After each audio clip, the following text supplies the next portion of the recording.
Hello guys, இன்னைக்கு நம்ம பார்க்க போகிற சீரிஸோட பேர் 2521 எபிசோட் 8. இதுக்கு முன்னாடி போட்ட எபிசோட்ஸ் பார்க்கலாம், பார்த்துட்டு வந்துருங்க. இதுக்கப்புறம் போகிற எபிசோட் பார்க்கறதுக்கு எங்கள் சேனலுக்கு சப்ஸ்கிரைப் பண்ணி வச்சுக்கோங்க. இப்போ வாங்க வீடியோக்குள்ள போலாம். இப்போ பிரசன்ட் டைம்ல ஹீரோட பொண்ணு ஜின் அந்த டைம்ல எடுத்த இன்டர்வியூ பார்த்துட்டு இருக்கா. அவ அம்மாக்கு அவனாவை சப்போர்ட் பண்ண நினைச்சு அவளுக்கு சந்தோஷமா இருக்கு. அப்போ அவளோட பாட்டி அங்க வர அவங்க கிட்ட என் அம்மாவோட கோல்டு மெடல்ல வந்த கான்ட்ரவர்சி தான் பார்த்துட்டு இருக்கேன். நீங்க எதுக்காக அந்த நியூஸ்ல சொன்னீங்கன்னு எனக்கு புரியுது. நீங்க அவங்களோட அம்மா மட்டும் இல்ல, ஒரு நியூஸ் ஆங்கர். உங்க வேலையை தான் நீங்க செஞ்சிருக்கீங்கன்னு சொல்றா. அதை கேட்டு அவ பாட்டி ரொம்ப சந்தோஷப்படுறாங்க. உனக்கு புரிஞ்சது கூட அம்மாவுக்கு புரியவே இல்லை. அது எனக்கு எவ்வளவு கஷ்டமா இருந்ததுன்னு அவளுக்கு தெரியாது. என் லைஃப்லயே நியூஸ் ஆங்கர் ஆனதுக்கு நான் அன்னைக்கு தான் ரிக்ரெட் பண்ணேன்னு சொல்றாங்க. அதுக்கு அவ என் அம்மா எப்பவுமே அப்படித்தான், மத்தவங்களை பத்தி புரிஞ்சுக்கவே மாட்டாங்கன்னு சொல்ல, என் பொண்ணுக்கு எப்படி இவ்வளவு அறிவான பொண்ணு பிறந்தான்னு கேக்குறாங்க. இங்க இப்ப திரும்ப பாஸ்ட்ல ஹீரோ அந்த ரூம்ல மாட்டிருப்பால அதை காட்டுறாங்க. அவங்க கதை திறந்து வந்ததுமே நான் உடனே பாத்ரூம் போகணும்னு சொல்லிட்டு போறா. ஜின் அவகிட்ட போய் நீ இங்க வந்த, உன்னோட ட்ரைனிங் என்னாச்சுன்னு கேக்குறான். அதுக்கு அவ என்ன அங்க இருந்து வெளியே அனுப்பிட்டாங்க, திரும்ப அவங்க சொல்ற வரைக்கும் என்னால போக முடியாதுன்னு சொல்றா. அவன் அப்படியே வீட்டுக்கு போக வேண்டியதானு கேட்க, அங்க போனே அம்மா இருப்பாங்க, அவங்கள பாக்க எனக்கு விருப்பம் இல்லைன்னு சொல்றான். அவன் அதுக்கு இப்படி ஸ்கூல்ல வந்து அங்க திட்ட ஆரம்பிக்க, நீ எனக்கு ஹெல்ப் பண்ணதுக்கு ரொம்ப தேங்க்ஸ், நீ ரொம்ப கஷ்டப்பட்டு ரெஃப்ரி எல்லாம் இன்டர்வியூ பண்ணிருக்கேன்னு சொல்றா. நீ தேங்க்ஸ்ல சொல்ல வேணாம், யாரா இருந்தாலும் பண்ணிருப்பேன்னு சொல்றான். அப்படியே முதல்ல இப்படி முட்டாள்தனமா வேலை பண்ணி எல்லாரையும் கஷ்டப்படுத்துறது முதல்ல நிறுத்துன்னு சொல்றான். இப்போ இந்த பக்கம் சோயும் ஜெனியும் அந்த ரூமை பூட்டிட்டு வெளியே வராங்க. சோ ஜெனி கிட்ட இங்க தனியா இருக்கலாம்னு டிசைட் பண்ணிக்க பாத்தியா, ஒரு ஃபென்ஸ் இருக்கிறதால ஒருவேளை பேய்க்கெல்லாம் பாயம் இல்ல போல இருக்குன்னு சொல்றான். ஜெனியை கிட்ட ஷோக்கா இங்க பேயெல்லாம் இருக்கான்னு கேட்க, என் பேண்ட் மெம்பர் சொல்லி கேள்விப்பட்டிருக்கேன், இந்த ஸ்கூலோட 4வது மாடில ஒரு பேய் இருக்கான், தினமும் ராத்திரி அழுற சத்தம் கேக்குதான்னு சொல்றான். அதை கேட்டு ஜெனி இது ரியலிஸ்டிக்காவே இல்ல, ரொம்ப கிளீஷியா இருக்குன்னு சொல்லிட்டு போறா. சோயும் நானும் இதுல நம்பலன்னு சொல்லிட்டு டைமை பார்க்க அது கரெக்டா 12 மணி காட்டுது. அப்படியே 2 பேருக்கு யாரும் அழுத மாதிரி சத்தம் கேட்க ஆரம்பிக்குது. 2 பேரும் ஓட ஆரம்பிச்சிடறாங்க. அப்படியே கத்துக்கிட்டு ஓடுறாங்க. ஜின்னுக்கும் இதுக்கும் ஒண்ணுமே புரியல. அவங்க ஓடுறத பார்த்த பயத்துல இவங்களும் ஓட ஆரம்பிச்சிடறாங்க. ஜின் அப்படியே ஓடிக்கிட்டு என்னாச்சுன்னு கேட்க, ஜெனி ஒன்னும் ஆகலைன்னு சொல்லிட்டு போறா.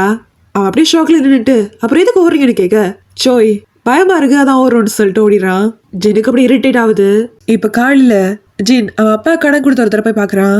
அவர்கிட்ட கொஞ்சம் பணத்தை கொடுத்து, இந்த காசு இப்போதைக்கு வச்சுக்கோங்க, நீங்க கொடுத்த காசை விட இது ரொம்ப கம்மி தான், ஆனா இப்போதைக்கு நாளைதான் முடியும்னு சொல்றான். அப்படியே ரீமாவோட கடைக்கு வந்து அவளோட அம்மா கிட்ட கிஃப்ட் எல்லாம் கொடுக்குறான். அதை பார்த்து அவங்களும் சந்தோஷப்படுறாங்க. அவன் நீங்க எனக்கு நிறைய சாப்பாடுலாம் பண்ணி கொடுத்துருக்கீங்க அதுக்காகத்தான் சொல்றான். அப்போ ரீமா அங்க வரா. அவ இன்னும் கோமா தான் இருப்பா. அவ அம்மா கிட்ட இவரெல்லாம் இதுக்கு உள்ள வரீங்கன்னு கேட்கறான். ஜின்னவ கிட்ட நான் உனக்கு கிஃப்ட் வாங்கி வந்திருக்கேன்னு சொல்லிட்டு ஒரு கேண்டியை கொடுக்குறான். அதை பார்த்து அவளும் சிரிக்கிறா. அவகிட்ட நான் ஒன்றும் குழந்தை கிடையாதுன்னு சொல்றேன். இப்போ 2 பேரும் உட்காந்து பேசுறாங்க.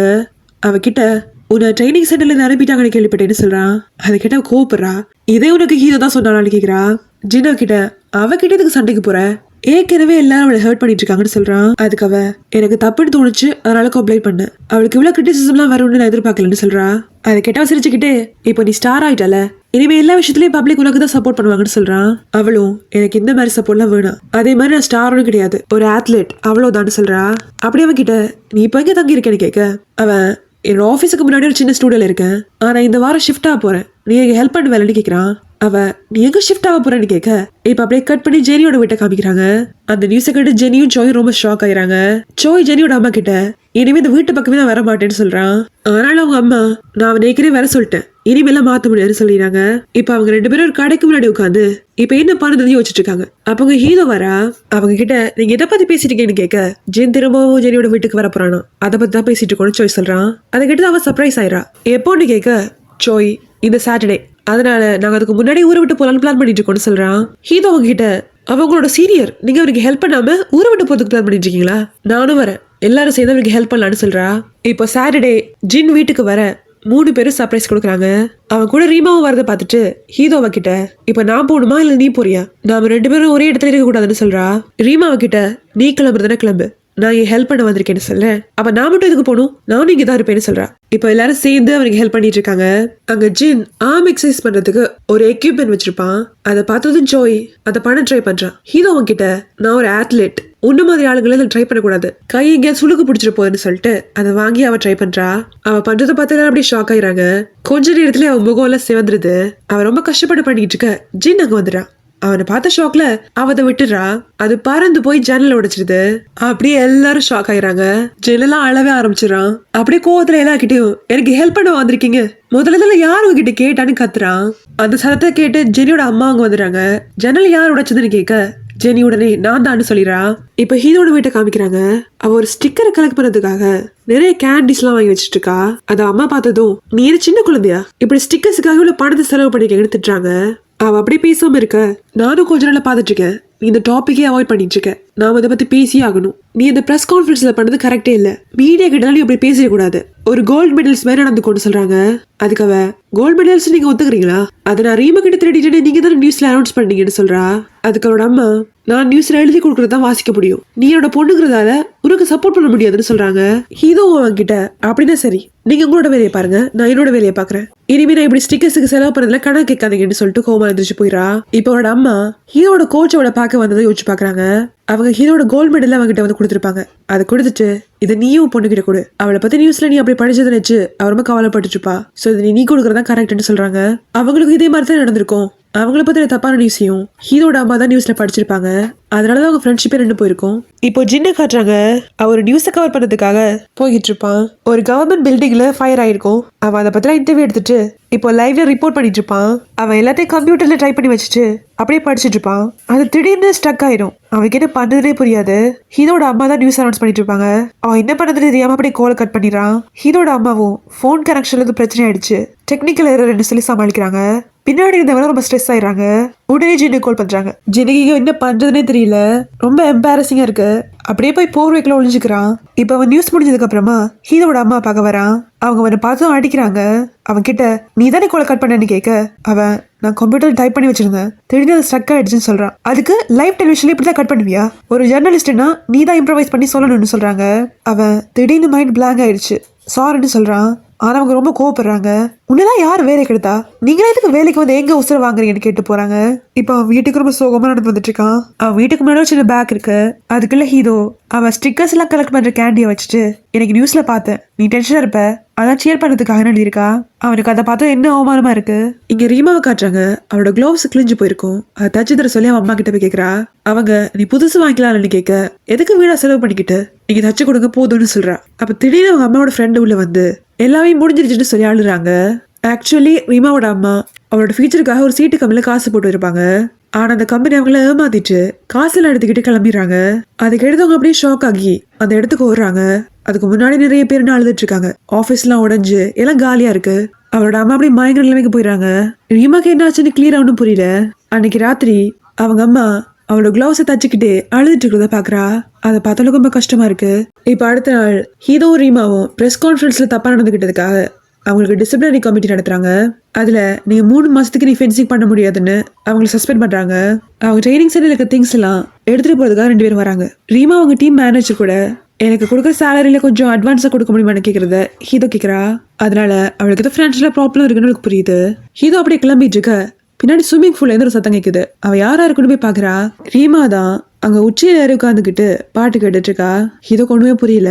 அவ அம்மா அழுததுன்னு வச்சு பாத்துட்டு அப்படியே எந்திரிச்சு அங்க இருந்து குதிச்சுறா. அதை பார்த்து ஹீதோ அப்படியே பயந்துடுறா. ரீமா அவளை கவனிக்கல.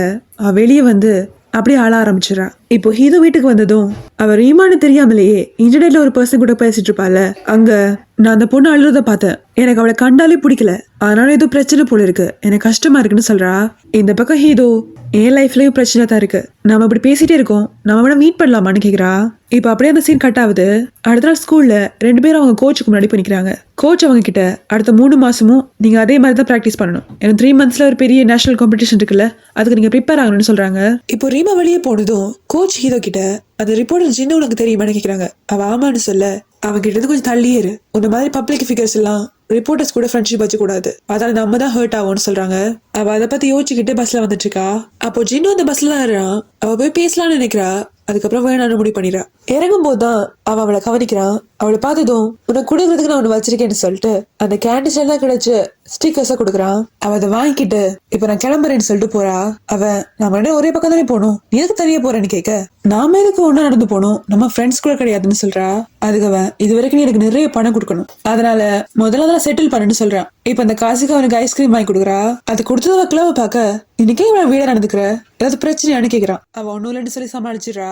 அவன் முகத்துல எல்லாம் ஐஸ்கிரீம் பட்டு இருக்கும். அவன் அதை அவன் கிட்ட சொல்லாம சிரிச்சுட்டே இருக்கான். அவளுக்கு ஒண்ணுமே புரியல. அவ வீட்டை போய் பார்க்கும்போது தான் அவன் எதுக்காக சிரிச்சானு அவளுக்கு புரியுது. அவ உடனே வெளியே கோமா வந்து எதுக்கு இப்படி பண்ணன்னு கேக்குறா. அவன் சும்மா காமெடிக்கு தான் சொல்ல, இது எதுவுமே எனக்கு காமெடியா இல்ல, நீ எனக்கு குழந்தை மாதிரி ட்ரீட் பண்ணிட்டு இருக்க, நீ வேலைக்கு போற, ரொம்ப மெச்சூரா இருக்க, உன் வேலை நீயே பாக்குற, ஆனா நான் இன்னும் ஸ்டிக்கர்ஸ் கலெக்ட் பண்ணிட்டு இருக்கேன், எனக்கு தெரியும் எல்லாரும் என்ன இப்படி சின்ன குழந்தை மாதிரி ட்ரீட் பண்ண எனக்கு சுத்தமா பிடிக்கலன்னு சொல்றா. அவன் ஏதோ சொல்ல வரத கேட்காம அப்படியே கோமா போயிடறா. இப்ப ஹீரோ வீட்டுல உட்காந்து ஃபீல் பண்ணிட்டு இருக்கா, நம்ம 2 பேரும் வேற வேற உலகத்துல இருக்கோம், நீ ரொம்ப முன்னாடி போயிட்ட, உன் கூட எல்லாம் என்னோட ஃப்ரெண்ட்ஸ் எல்லாம் இருக்க முடியாதுன்னு சொல்றா. இப்ப ஒரு பிளாஷ்பேக் காமிக்கிறாங்க.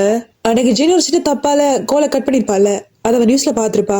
உடனே அவனுக்காக ஒரு நோட் எழுதி அவன் வீட்டுக்கு முன்னாடி வச்சிருப்பால, அதை அவன் படிக்கும் போது அதை ஒளிஞ்சு நின்று பாக்குறா. அவன் ஏற்கனவே டென்ஷன் இருந்திருப்பான். அந்த நோட்டை பார்த்ததும் அவன் கோவத்துல அது கீழே போட்டதை பார்த்ததும் அவளுக்கு ரொம்ப கஷ்டமா இருக்கும். அந்த மிஸ்டேக்கோட சீரியஸ்னஸ் எனக்கு புரியல, அதை புரிஞ்சுக்கிற அளவுக்கு எனக்கு மெச்சூரிட்டி கிடையாது, அதை பார்க்கும்போது எனக்கு பொறாமையா இருக்கு, உன் லைஃப்ல நீ என்ன பண்ணு எனக்கு தெரியும், ஆனா எனக்கு ஒண்ணுமே தெரியாது, சோ நம்ம 2 பேரும் ஒரே உலகத்துல இருக்க முடியாதுன்னு சொல்றா. அதே மாதிரி இங்க ஜின், நான் இன்னைக்கு ரொம்ப ஓவரா போயிட்டேன், நான் அப்படி பேசிட கூடாதுன்னு மெசேஜ் பண்றான். இங்க காலையில சோயை காட்டுறாங்க. அவன் ரீமாவை தடவை கடைக்கு போறான். அந்த கடை பூட்டி இருக்கு. அவன் கன்ஃபியூஸ் ஆகி நின்னுட்டு இருக்க. ரீமா அங்க வரா. அவளை பார்த்ததும் ஏன் கடை பூட்டி இருக்குன்னு கேக்குறான். அவன்கிட்ட எதுவும் சொல்லாம ஒரு பிரச்சனையும் இல்ல, கொஞ்ச நாள் திறந்துருவோன்னு சொல்றா.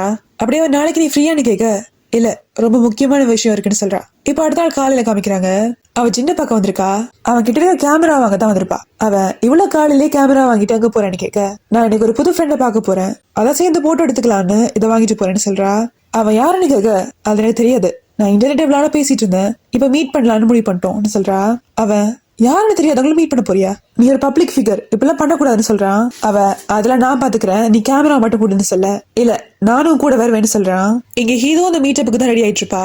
அவங்க யாருன்னு 2 பேருக்கு தெரியாதால அவங்க அடையாளம் கண்டுபிடிக்கிறதுக்காக அவங்க சொன்ன இடத்துல ஒரு yellow ரோஸோட நின்றுட்டு இருக்கணும்னு முடிவு பண்றாங்க. ஹீரோ ரொம்ப எக்ஸைட்டா ஒரு yellow ரோஸ் வாங்கிட்டு போயிட்டு இருக்கா. இந்த பக்கம் ரீமாவும் ரொம்ப சந்தோஷமா நின்றுட்டு இருக்கா. ஜின்னவ கிட்ட எப்போதான் வருவாங்க, எவ்வளவு நேரம் வெயிட் பண்ணது கேட்டுட்டே இருக்கான். அவ கொஞ்சம் பேசாம இருக்கியா, உனக்கு அந்த ஃப்ரெண்டை பத்தி தெரியாது, எனக்கு மனசு கஷ்டப்படுற நேரத்துல எல்லாம் அவங்க தான் எனக்கு ஹெல்ப் பண்ணிட்டு இருக்காங்க, சோ எனக்கு ரொம்ப முக்கியம்னு சொல்றா. அப்படியே பாத்துட்டு இருக்க ஹீரோ yellow ரோஸோட வரதாங்க பாக்குறா. அப்படியே ஷாக் ஆயிரா. அப்பதான் அவளுக்கு ரியலைஸ் ஆகுது, அவ மட்டும்தான் அவளை பாத்திருப்பா, வேற யாரும் பாக்கல. அவ உடனே அந்த yellow ரோஸ ஜின் கிட்ட கொடுத்துட்டு அங்கிருந்து ஓடிடுறா. அவளுக்கு ஒண்ணுமே புரியல. அவன் கன்ஃபியூஸ் ஆகி திரும்ப அங்க ஹீரோ வந்துட்டு இருக்கா. அவன் அந்த yellow ரோஸோட ஜின்ன பார்த்ததும் அவன் தான் அந்த ஃப்ரெண்ட் நினைச்சுக்கிறா. அவன் எக்ஸ்பிளைன் பண்ணலாம் ட்ரை பண்றான், ஆனா அவனை பேசவே விடல. இந்த ரிவ்யூலோட இந்த எபிசோட முடிச்சிடறாங்க. ஓகே காய்ஸ், அடுத்த வீடியோல பார்க்கலாம். அதுக்கு முன்னாடி வீடியோக்கு லைக் பண்ணி சப்ஸ்கிரைப் பண்ணி வச்சுக்கோங்க. பாய் பாய்.